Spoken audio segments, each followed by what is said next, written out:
abantu bafise imico itatu, imico bavukiyemwo, imico y'abavyeyi bakuriyemwo, niyo imico bariko barakuramwo. Indani bariko baragwana n'ibintu bitatu kubera hari amajwi ariko arababwira yuko this way is the right way canke this way is the right way canke this way is the right way, kubera bakuriye babona ibintu byinshi bitandukanye. Muri tuvugane niho natanguye kumenya yuko hari abarundi bava mu Burundi batazi Kirundi, and I was like, oh, okay, si jewe gusa. Hanyuma abandi baciye bampaye courage kuvuga ngo uragura kids, jewe mvuga Kirunglish. Abantu bambonye barazi yuko oya, there's something about this one. and it's because the training that abavyeyi banje bankuriyemwo, and the training that they've given me, and because even though I wasn't born in Burundi, I have Burundi inside of me. In the vision that I have, this is just the starting point. I can see as Burundians us getting to a place where iyo abantu bariko baravuga Barundi bariko baravuga ngo, man, I wish I was Burundian. Oh, those Burundians, they know how to come together. Umugambi wo kubandanya tuyegereza abayobozi batanga umwanya wabo ku bw'ineza ya benshi. Uyu munsi twegereye umuyobozi mukuru w'ishirahamwe tuvugane ishirahamwe ry'Urwaruka ry'abarundi baba muri Leta Zunze Ubumwe za Amerika. Aragiye kutwidondora tubwire imvo n'imvano y'ishirahamwe tuvugane, icyo bariko barakora uyu munsi, kumbure n'ibindi bintu yoba yifuza biri ku mutima ashoboye kubitubwira, mbwa twidondora kugira tubanze kumenya. Akaze kazina banyita Naomi Nsengiyumva. I live in Cedar Rapids, Iowa. Mubuzi. Nafisi I company ya speaking, coaching and consulting ifasha mu buryo bwa reconciliation, gufasha abantu to reconcile with themselves no ku reconciling with others. Hanyuma hongera nk'aba perezida wa Tuvugane, a youth networking platform ifasha Urwaruka mu buryo bwa education, social awareness na cultural awareness. Hanyuma mu buzi busanzwe mvuye muri industry ya education, fasha Urwaruka canke youth in special education interventionist. Hanyuma I've just transitioned into corrections, and so that is what I do now. murakoze cyane. Hari abantu bo mu muryango w'abarundi wacu kumbure baba babitura canke niba batashobora kuba babashikira bo bikora gute, cyane nizihe ngorane mushobora gufasha abantu gusubiza hamwe?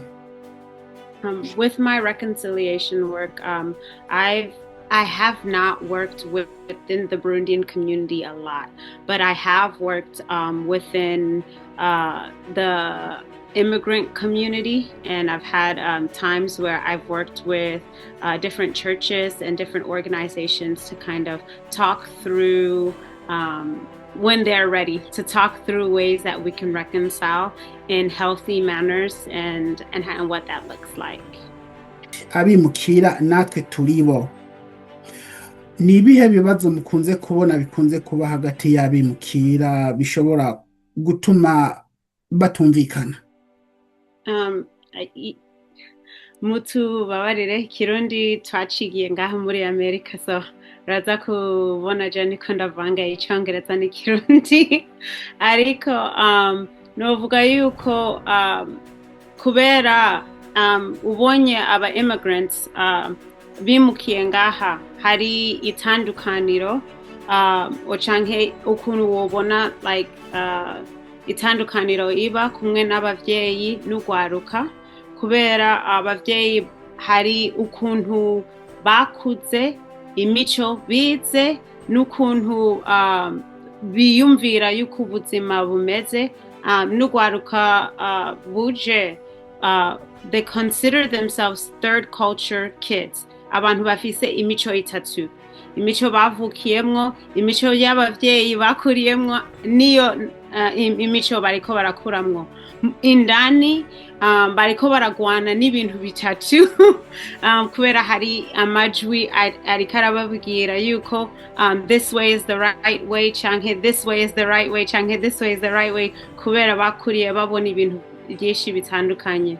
And so muri ivyo it can cause tension, it can cause kutamenyana neza, canke kuta inshuti zabo zoshobora to break or to not work well. And so sometimes kusubirana it's needed through conversations and through kind of working inside and growing through conversations. Birumvikana kandi murakoze kudusobanura, kuko aho hantu haragoye ko bivana yuko mugomba kubivugana n'umuntu asanzwe abizi. None muri tuvugane urwaruka rwinshi, ko muvuze umuco, urwaruka rwinshi mufise baba bavukiye Burundi, baba bavukiye mu buhungiro, cyangwa bavukiye ngaha muri Amerika, kugira twumve kwijanye n'umuco ukuntu biriko biragorana. I think ikintu kiri interesting yatuvugana is we see a lot of people coming from different backgrounds. So turafise abantu bakuriye muri Amerika batarasubira mu Burundi canke batarabona Afrika, hanyuma turafise abakuriye mu nkambi bamenya bitoyi ivyerekeye Afrika, hanyuma turafise abanje bimuka bavuye mu Burundi, bakuriye mu Burundi. So turafise abantu bafise ama stories atandukanye. Eka tuce tugaruka ku bijanye culture and faith, umuco no kwizera, ko mariko muravuga ku bijanye n'umuco w'abavyeyi no kwizera kwabo, n'umuco w'urwaruka no kwizera kwawo, ko hari igihe bijyana conflict. How does come? I can't, it's not for everyone. Everyone has different stories, but I see that akenshi abavyeyi bakuriye mu Burundi barafise ukuntu bizera kandi ukuntu babibonye bariko barakura. Hanyuma urabona abana bakuriye hanze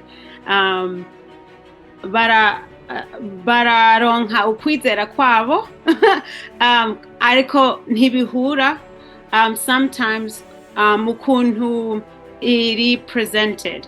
Hanyuma niho usanga abavyeyi bamwe bavuga ngo abana nta mana bafise, ngo kubera bambara ipantaro canke bafise mahereni canke bakoze ibindi bintu ngo babisukisha.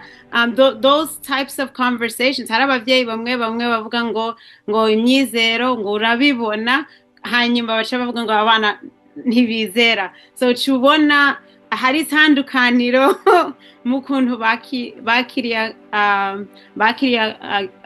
ukwizera. Hanyuma wosanga hari abandi bana batemera the same faith canke ukwizera abavyeyi babo bizera. So hacaba itandukanyiro because abavyeyi babo barizera, hanyuma abana bacaguye inyizero itandukanye. Bibutse bariko baradukurikirana yuko turiko turavugana n'uyu muyobozi watuvugane, kandi asanzwe yarahuguruwe canke yarabaye trained gukora ibi bikorwa byo gushobora guhuza abantu bafise kutumvikana. None ngaho reka tumere nk'aho akarongo gatoye, kubera ico kibazo kiragoye. Mwebwe from your own experience, hagati y'abavyeyi n'urwaruka, nabahe bakunda kurenganya abandi canke no kutavugana, ariko iyo bavuganye bikunze ku ibibazo gukemuka? Ni ikibazo kininiya. I think twese turarengana, like we both miss each other. hari ivyinshi ubwenge ubumenyi abavyeyi bafise twebwe urwaruka tukeneye ariko maybe ni kutatahura indimi maybe ni kutatahura the presentation ukuntu babivuga but urwaruka barakeneye the wisdom barakeneye ivyo abavyeyi bafise ariko ntituganira canke ntituvugana mu ndimi tutahura in a language that we understand so naho twese twovuga ikirundi we're still missing each other because we're not speaking each other's language hanyuma n'urwaruka hari ibintu bishasha urwaruka ruriko rurarondera ubumenyi urwaruka bufise kubera twaragiye kw'ishuri tukavyiga kandi hari ama passions n'inguvu nyinshi urwaruka ufise but sometimes abavyeyi baraturaba bakavuga ngo n'ikirundi ntibakizi neza or bakaraba ukuntu dusa bavuga ngo uwo yaratakaje ngo imico canke yaratakaje ikintu hanyuma amatwi akaziba and ivyiza urwaruka bufise abavyeyi ntibabironka ivyiza abavyeyi bafise urwaruka ntibaburonka so it's really sad ariko inyishu ni twese nta side imwe twovuga ngo ari mu makosa arusha yandi kuno kugerageza kubaka umuryango kubera turiko turavuga kugwaruka ruba mu muryango umwe cyo kimwe n'abavyeyi ba mu muryango umwe ariko hagasanga harimo ibibazo byo kutumvikana kubera indimi umuco n'inyigisho kubera habaho kubajya kutavugana reka tugaruke kw'iryo jambo tuvugane byagenze gute kugira mushobora ishirahamwe ryanyu kugita tuvugane why wow jewe nari mu ishuri je nakuriye ngaha twaje muri America 1998 so naje mfise imyaka 3 so naje ndi umwana twakuriye ngaha twari muri America I think maybe imyaka maybe 8 years no 9 years canke 10 years imyaka 10 atabandi barundi bari ngaha tutariko turabona abarundi tutariko turumva indimi y'iwacu hanyuma muri 2008 niho abandi barundi batanguye kwimuka hanyuma abavyeyi bacu baca bavuga ngo hari amashengero y'abarundi buguruye ngo namwebwe nimuze ngo mwige ikirundi mwige imico niho twebwe twatanguye kumenya niho twatanguye kwiga ikirundi niho twatanguye kumenya ibintu by'abanyafrika so je nakuriye ntazi ibintu byinshi by'imico ngiye muri college niho natanguye kwibaza ibibazo bya identity canke byo kwimenya byerekeye imico yiwanje hanyuma niho namenyanye abatanguje tuvugane nagiye ku bukwe bw'umugenzi wanje muri Kentucky baciye batangura kumbwira vision iyereko ni vision ya tuvugane yo kufasha abarundi abarundi n'abarundikazi mu mico mu bumenyi no mu socialize mu kukura mu bintu vya social when I heard about it I was so excited kubera nivyo nariko ndarondera hanyuma ndinjiye muri yo shirahamwe niho natanguye kukura natanguye kumenya yuko hari ishirahamwe ry'abarundi ry'urwaruka that ntibariko baravuga ibintu bibi gusa like baravuga ibintu biriko biraba muri community bigoye ariko bariko barakora ibikorwa kugira ngo bahindure iyo narrative so I, I fell in love with it. I joined, and then I became a part of the leadership. Igihe uba ushobora kwiyumva mushobora kuvuga ikirundi naho uvuga 50% wakuriye ngaha. How do you feel about that? Jewe ngiye ahantu abarundi bari benshi ndaba nervous kubera iyo utazi ikirundi ciza baracumva hanyuma baragutwenga twebwe turi barigisha mu gutwenga. So sometimes ndi nervous ariko where growing mu gukura muri tuvugane niho natanguye kumenya yuko hari abarundi baba mu Burundi batazi Kirundi, and I was like, oh okay, si jewe gusa. Hanyuma abandi baciye bampaye courage kuvuga ngo urakizi naho ufise aka accent urakizi. Hanyuma byaciye bimpa more encouragement kukivuga naho mvuga ikirunglish canke kimenaguritse gatoyi nakivuga. Niki kigutuma wumva wishimiye kuba Burundian American? Ntiwavukiye Burundi, ntiwakuriyeyo. What makes you to be proud to be Burundian American? That's such a good question. When I look at ivyo abavyeyi bacu baciyemo, and to see ukuntu imico yabo, they kept it. Twebwe abarundi tufise hospitality that is the best in the entire world. Fise abagenzi baba West Africans, fise abagenzi baba Abanyamerika, fise abagenzi baba ahantu hose.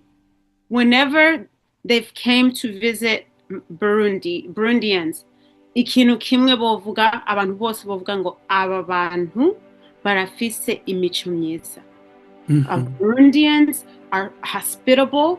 Burundians have a heart of service and a heart to give. Hari umutima twebwe dufise abandi bantu batafise. Even if we've been through so much hurt or we've been through so much, as a Burundian, we are one of the most resilient people that I've ever seen. Kandi dufise umutima mwiza. So I think that that part of who we are makes me so proud to say naho ntavukiye mu Burundi, i Burundi yavukiye muri jewe, kandi naho ntaravukiye mu Burundi abantu bambonye barazi yuko oya there's something about this one. and it's because the training that abavyeyi banje abankuriyemwo, and the training that they've given me, and because even though I wasn't born in Burundi, I have Burundi inside of me. That's your culture, your heritage. Yeah. Murakoze cyane. Uyu munsi tuvugane ibikorwa bigezweho iki gihe nibihe, hanyuma mwoba mumaze kugera mu ntara zingana gute, mwoba mumaze kugera kugwaruka mwifuza kugera ko canke you are still fighting to reach out? Yeah, this last year, our focus for the year was building kwubakira. Tuvugane celebrated 10 years as a youth organization serving the Burundian community. First of all, that is amazing. 10 years, not giving up, still showing up. Muri iyo myaka 10, hari byinshi twahuye na hari byinshi twahuyemwo, but iyo vision niyo mission yiwacu ni kubona urwaruka, ni kubona abarundi, ni kubona imiryango y'abarundi itera imbere. That is our vision and our mission. Our mission is to see Burundians and Burundian communities excel, and tubikora mu buryo butatu: education awareness, culture awareness, and social awareness. And so muri ivyo bintu bitatu, in those 10 years, we were able to do a program, workshops, different ibiganiro, kuri Instagram Live, working in those 3 areas. And so in this year, our focus wasn't on adding more things, but it was on building on what we already had. So we have, for 5 years, we've been celebrating Burundian excellence. Kubera twabonye yuko Burundi n'Abarundi turakora ibintu vyiza, ariko abantu benshi ntibabimenye. So twariyumvisemwo kuha agashimwe ku Barundi bari muri North America bariko barakora ibintu bihambaye, for exposure, no kuha a platform kugira ngo tushimire Abarundi bariko barakora ibintu around, kugira ngo abantu bamenye yuko Abarundi barashoboye kandi Abarundi bariko barakora ibikorwa bihambaye, and we're doing it. And so for 5 years we've been celebrating Burundian excellence. For 5 years we've been giving Burundian scholarships out.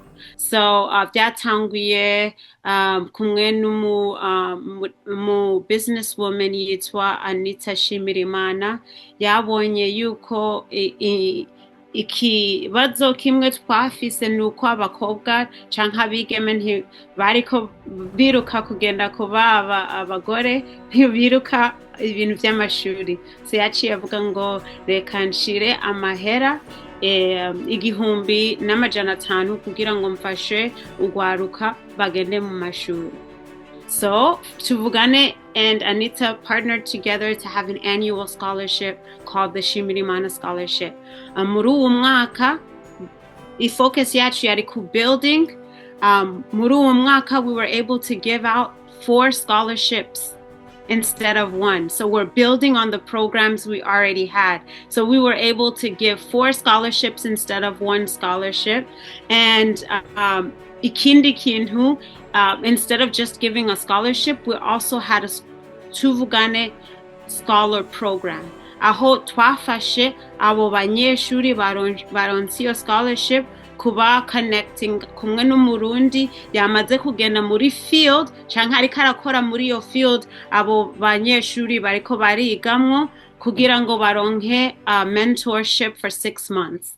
And so in February niho tuza gukora a celebration online via Zoom. I will send you the link so that you can put it up so people can join the celebration for our first program. And then for 5 years, we've been giving scholarships. We've built on that. And then for 5 years, we've been bringing together Burundian professionals for networking.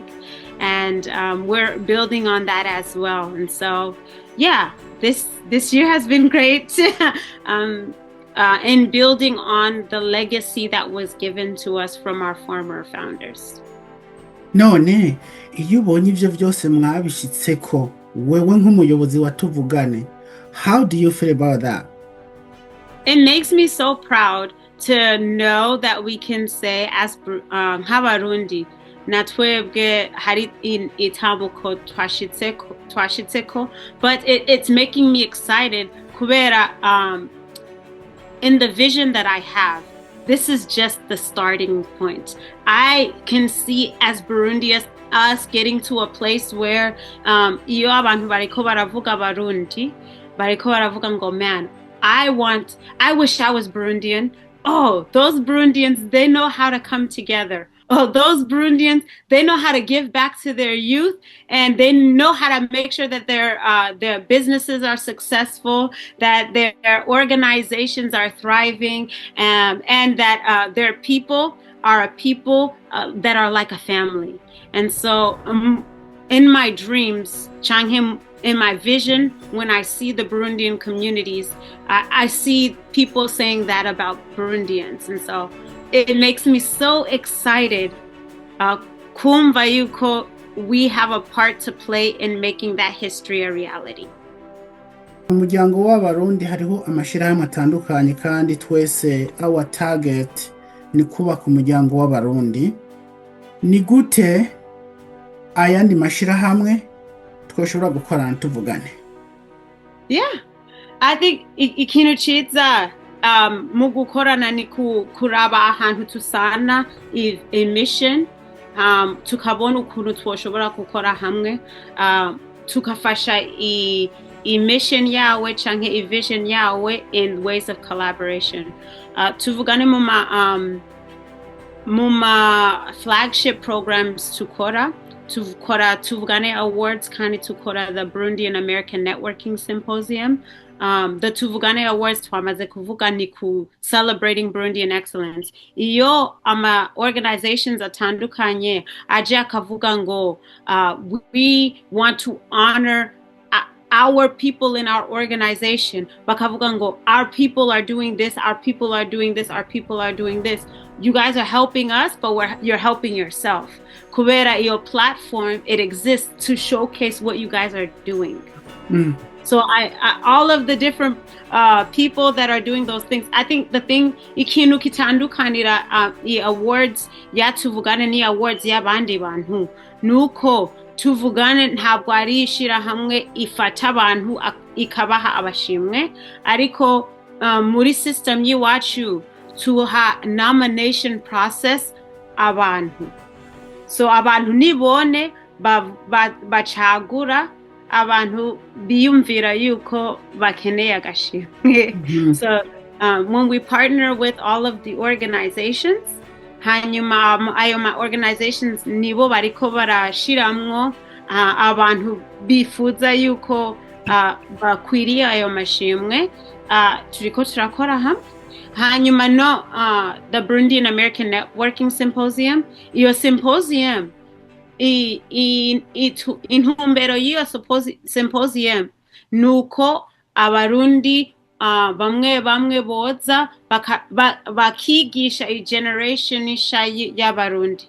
So ba BCUSA mwebwe hari ivyo mwoshobora kutwigisha, twoshobora ku partnering hamwe mukaza mukatwigisha, and doing a workshop, leading a seminar, or hosting conversations kugira ngo mutuhe bikeye mu byo mufise kugira ngo twebwe twige tukure, biza kudufasha kubera urwaruka ico dukeneye ni wisdom, ubwenge buva muri mwebwe kubera murayafise. murakoze kandi muvugishije ukuri, kandi natwe ari cyo dushoboye gukora. Niyo mpamvu turiko turabona yuko dukwiriye gukorera hamwe, kuko twese dufise goal yo kubaka umuryango wacu w'abarundi, nkuko bavuze ati kugira n'abandi bipfuza akavuga ati turifuza kuba nk'abarundi, kandi byose bizova kuri twebwe. Urwaruka injira muri Tuvugane gute? What age range? Yeah, Tuvugane is a young adults organization. We don't have an age range. In order to join, there is no membership fees, there's no membership dues, nothing like that. If you follow us on Instagram, if you join our online community, we have a WhatsApp community. You're able to find the link. I will share the link with you if you'd like, so you can join our family. But membership is just joining and then coming to our Turafise different. Well, our goal this year is expanding our community, or expanding our reach. And so instead of just doing the flagship programs that we do once a year, we're going to do programs in our different states, and partner with different organizations, or partner with our leaders that are in different states to do organizations. And so our flyers, you will find them on social media. You will find them in our, we have a monthly newsletter that comes out. And then we have a WhatsApp family community. in the WhatsApp family, there's a large family that you can go into, and then there are 4 separate spaces that you can go. You can go into the Burundian American Networking. You can go into the scholarships and grants space.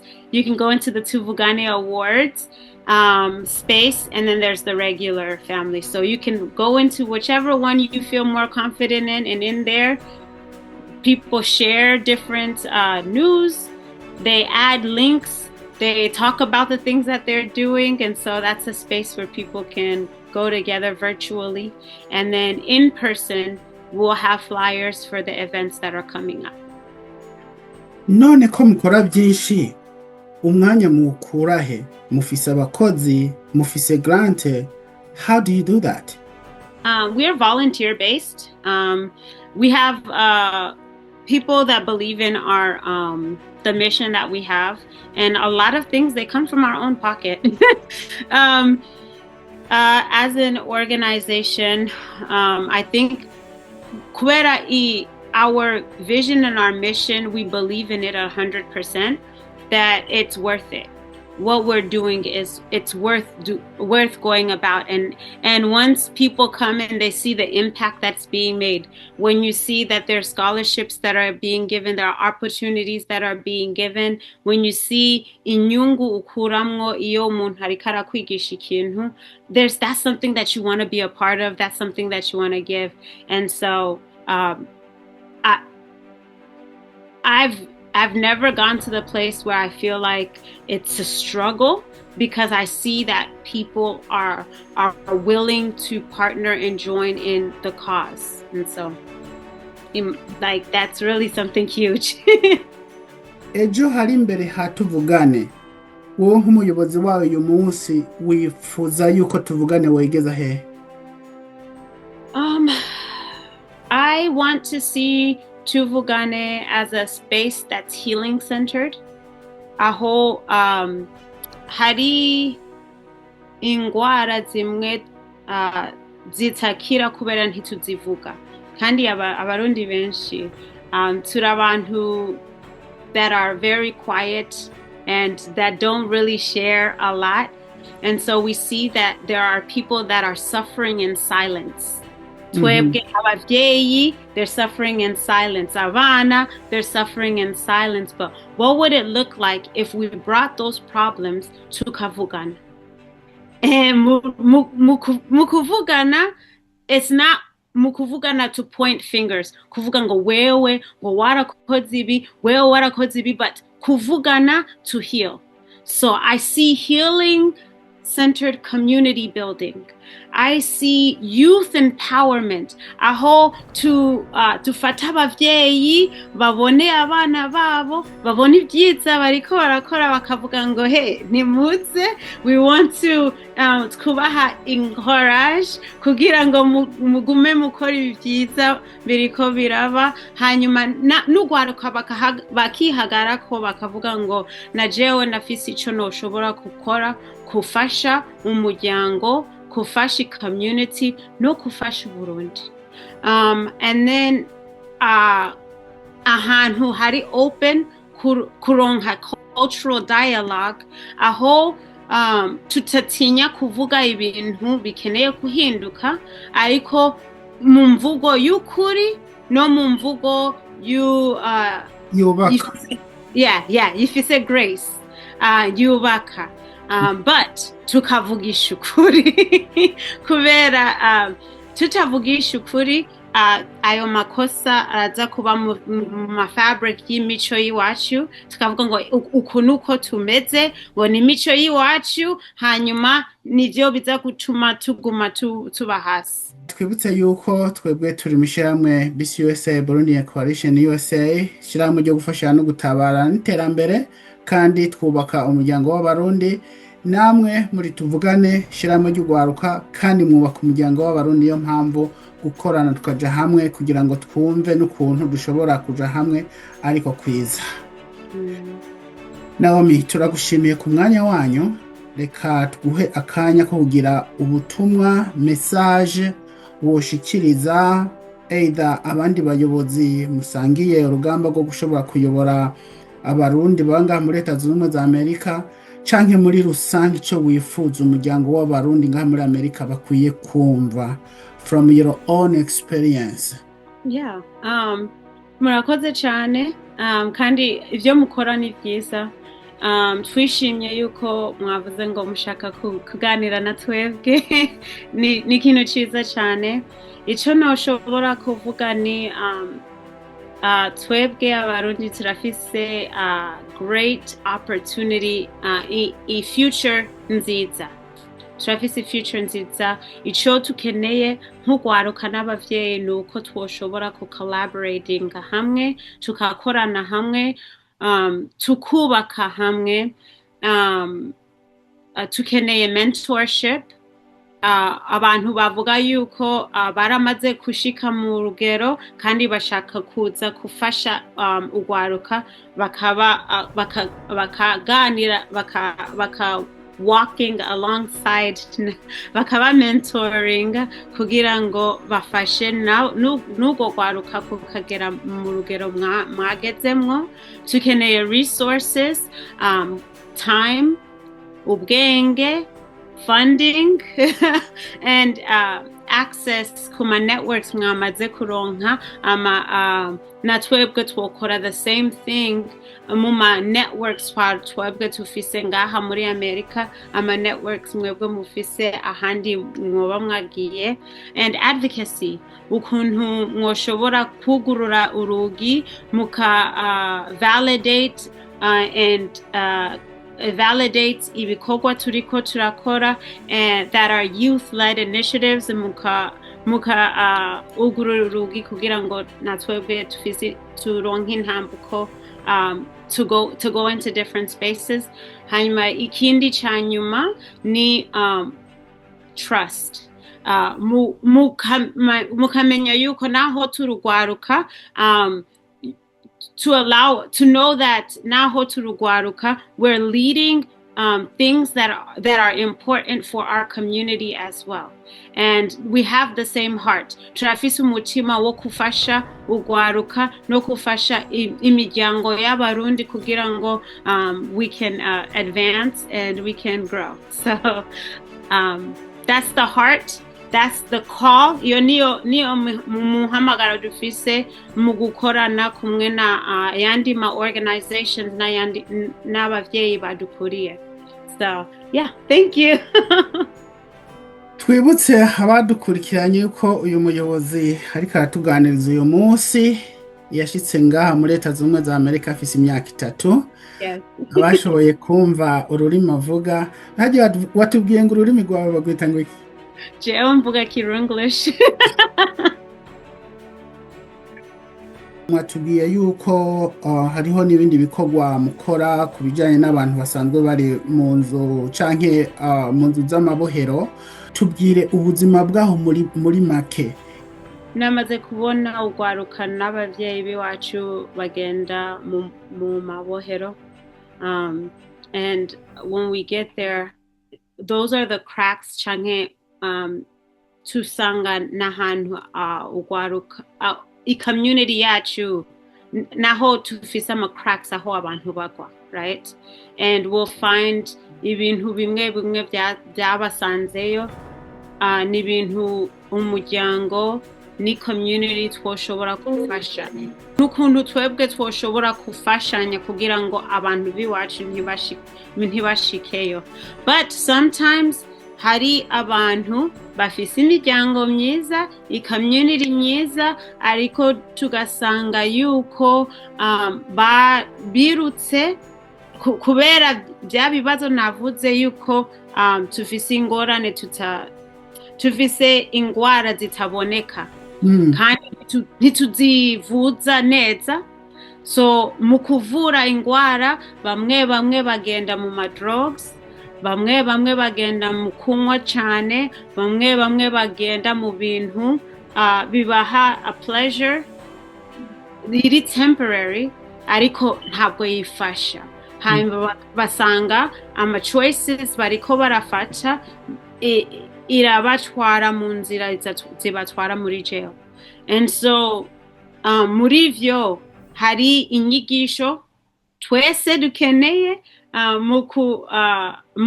in reconciling work tukifasha twebwe indani muri izo ngwara tutavuga zitaboneka, hanyuma no muri community inyigisho canke ama conversations twoshobora kuhavinga kugira ngo twubake imiryango ikomeye itaruzinga abantu n'ama communities akomeye ataruzinga abantu.